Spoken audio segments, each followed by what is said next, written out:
Okay, here we are, beginning of May. It's the 5th. We've had a very cool, rainy April, but I'm finally having some good color showing here.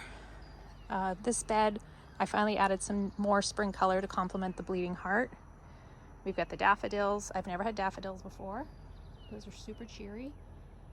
The Hellebores kind of gone by, and then the forget-me-nots are just starting to pop. I'm getting my planters ready to go. Another couple of weeks. Over here, I've been digging up super invasive false sunflower. I'd thrown some in there for my mom. I don't know what variety. I knew it was invasive, but I wanted to see what it would do. This is how it spreads. Horrible, giant rhizome roots.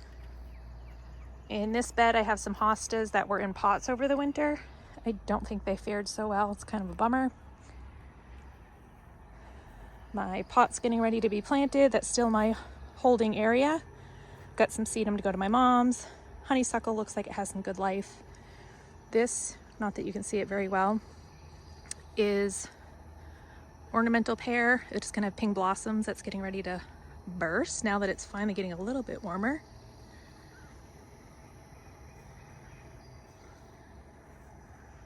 Still in the 30s here in Maine at night. 50s if we're lucky. This week I think we're going to see some 60s. This clematis has been over by the propane tank for a good part of its life. Wasn't really in the right spot. Things were getting crowded. Threw it in the pot for this season. I think she'll be just fine. We got moss that I'm going to use for some planters. These tags are all perennials that did not return for me this year. Yeah, the Rudbeckia cherry brandy does not do great as a perennial. I also have some really wet spots. Columbine, super fickle. I even tried taking some of the seed heads and reseeding it that way. And my hostas of old destroyed last year. I lost the Hans, Big Daddy, Blue Ivory, my favorite, and one of my mouse ears. These spring bloomers look pretty good that Fiona's trampling on because she has to be in the middle of everything I do. Brunnera, not super happy. Granted, I didn't throw it in the best of soil. Longwort looks lovely.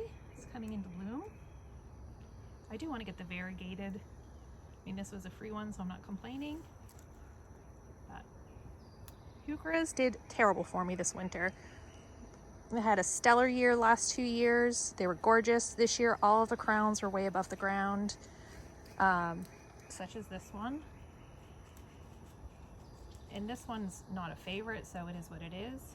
But a lot of my proven winners ones, they all were just super high. And I don't know if that's common. Is it because it's too wet back here? Do I have them not buried deep enough, too deep? I don't know. But a lot of my favorites did not return, so that's a bummer. I divided this Astilbe, which I've had for a long time. Still have drainage issues. This Hellebore's new. They're not the most popular up here in Maine, or at least as far as color variations, and they're pretty pricey. This I paid $35 for, and it's nothing really special. My black one that I have further down was one I picked out myself because I do work at a garden center, so I had the luxury of picking more unique colors one year. We have the red bleeding heart, which is new. Waiting for that beauty to come to life. I'm sure it will this week now that it's warm. I also lost my electric blue penstemon that I've had for probably 5 years. That finally bit the dust. And I've had penstemons be short-lived for me as well.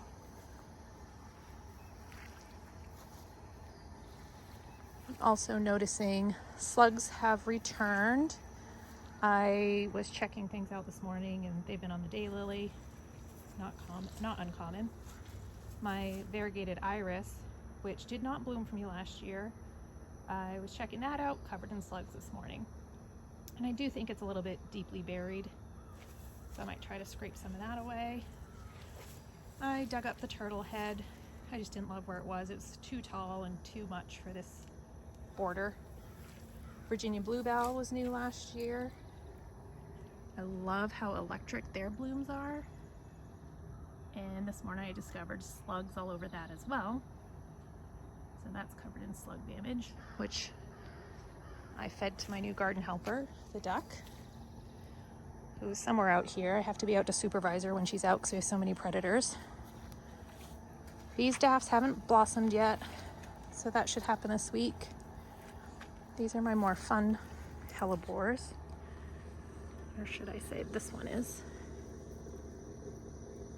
It's just such a lovely, unique color. And it's always been the smaller plant, but the blooms are worth it.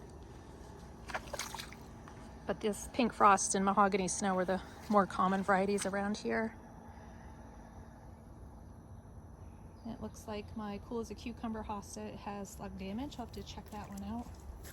That was a new one last year. And of course there are slugs all over my ajuga. A big fatty. So I handpick those, feed them to the duck, or just squish them. Pretty excited. I'm gonna put a pre-planted hanging basket back here because I found the perfect one. So that'll be coming soon. This Astilbe is one I dug up from my parents' house, I believe. So there's one back there I divided, and I also took a chunk from my parents', which is a dark pink, if I remember correctly. So I did add compost back here this spring. Filled in this rock wall area a little bit over here. This was like the last place I added it because I had other gardens to put it in. The Bog Garden, as I so disdainfully refer to it. This was one of the Deutzias that I moved forward because it was further back, so I moved it a little bit closer to the sun. That's the other Astilbe. Back here I did put a hibiscus that will have red blooms. I originally wanted them in the front of the house, but then decided it's just too dry up there for them, and I didn't think they'd thrive. And back here we have an anemone that I threw in there last fall with the butterbur, which is filled in lovely. And I'm okay if it overtakes this area. And behind that is another Deutzia that I need to move. I just haven't decided where. I gotta wait until the leaves all come in so I can really figure out what's full sun and shade, because every year more and more shade takes over.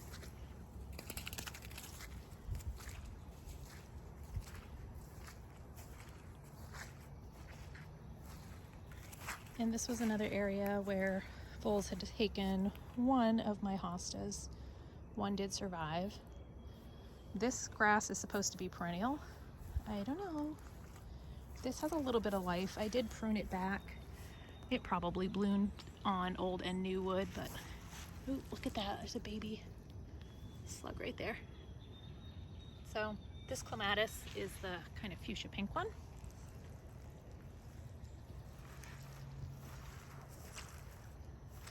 And then this has always been my veggie garden. And now it's going to be my cutting garden. We do have peas planted over here, 4 different kinds of snap peas and shelling peas. And then in here we have stock and snapdragons. I should probably take that cover off. And winter sowing, first time I've ever done that. We have a lot of success in there.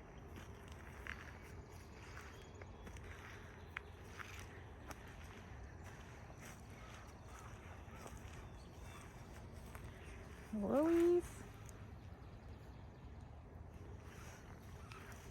Let's see what we can show you.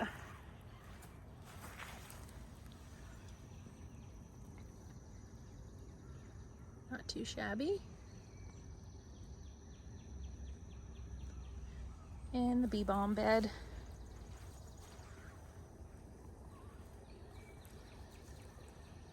Still wet. Always wet.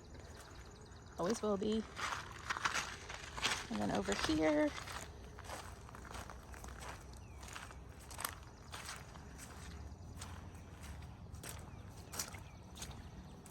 we have the rest of my snaps. Went crazy, and I am staking things up this year. They did okay last year, kind of drooped over, but I have the netting. Let's utilize it in see what I can do. So this was another area I added compost, hence why it looks so good.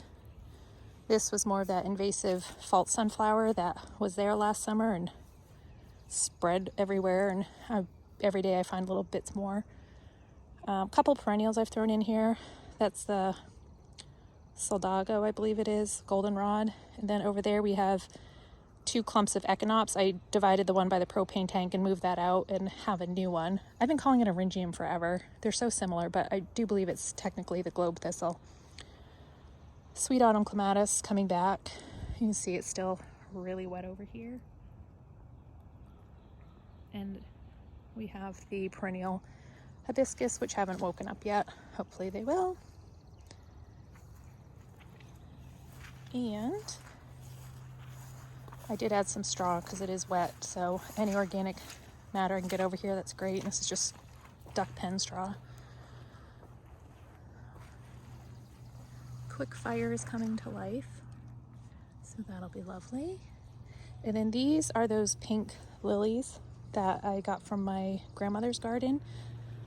They didn't do super well for me last year, I think because I didn't have them in a sunny enough spot, and there's slugs on that as well. So I've moved some more into sunnier spots because they tolerate sun and heat. These are all clumps of peonies from my parents' garden. So last year we're redoing an entire bed, and they had so many beautiful peonies that they didn't want to keep them all, so I decided to try throwing some over here. And I don't really know what else we're going to plant over here. Potatoes are going in today, back in their usual spot. I did cut a bunch of that horrible swamp grass down over there, so I have a little more view. This beauty, I'm so sad. I've been praising it all winter, and it finally bit the dust. It did not survive the winter. My yucca, it was. So I'm going to keep my eye out for another one of those because it did so well and was maintenance free. Oh, I put a lawn chair here just to read in the sun while it was warm, and I don't have anything planted under it. Espalier looks good. So what's happening over here, we planted new tulips because these have been here for 3 years now, so I wanted to get a little bit more color over here. Ideally I'm going to weed out the red, I believe. I don't love the red. These are going to be a variation of creamy pink, if I remember correctly. I moved this poppy, big red poppy I've always had over there, and it thrives because it's hot and dry. But in the summer it gets lost, and I just didn't like where it was, so I moved it over here. This sedum I've had for years and years, and I move it every couple of years because I can't find the right place for it. And there's another one over there. I think it will look good in bee structure. I like something tall here every summer, but I really keep telling myself I need to get more perennials and not so many annuals. So while I love grasses and stuff, I also don't want anything too tall because espalier is not really large, and that's beautiful, and I don't need to mask that. So I did add some smaller alliums last fall as well. I still have my Globe Masters that have been here for a long time, and those other guys are smaller. And hideous fence is just to keep the duck from crushing things. I could probably take it down now. So that's it for spring color, and that's it for early May.